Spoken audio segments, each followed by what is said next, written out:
Railway NTPC যেটা বেরোনোর কথা ছিল এই মাসেই, মানে জুলাই মাসে, যে ফর্ম বেরোবে এবং কত পোস্ট হবে সেই কিছু। যাই হোক, রেলওয়ের অ্যাসেসমেন্ট অনুযায়ী যে রেলের যে এনটিপিসি তার সিট অ্যালটমেন্ট, মানে আপাতত কতগুলো সিট হতে পারে সেই তার সম্পর্কে একটা কিছু বলা হয়েছে।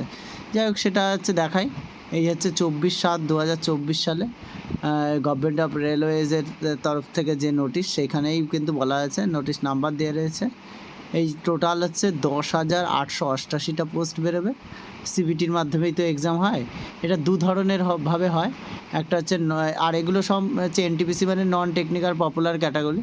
একটা হয় এইচএস লেভেলে, আর একটা হয় হচ্ছে গ্রাজুয়েশন লেভেলে।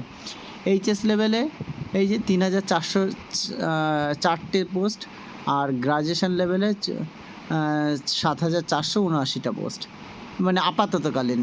এরপরেও যে ফাইনাল নোটিফিকেশান আসলে তখন বোঝা যাবে কত পোস্ট, কোথায় সিট, কোন জোনে কত কী বাড়লো কমলো সেগুলো দেখা যাবে।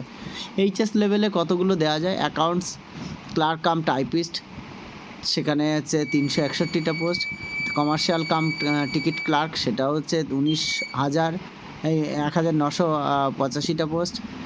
তারপরে জুনিয়র ক্লার্ক কাম টাইপিস্ট, সেটা হচ্ছে 980। এবার ট্রেন ক্লার্কে 68টা পোস্ট, এরকমভাবে পোস্ট। আর গ্রাজুয়েশন লেভেলে আছে গুডস ট্রেন ম্যানেজার, মানে গুডস গার্ডের যেটা, সেটা হচ্ছে সেফটি ডিপার্টমেন্টেই পড়ে, 2,684টা। স্টেশন মাস্টার 963টা সিট।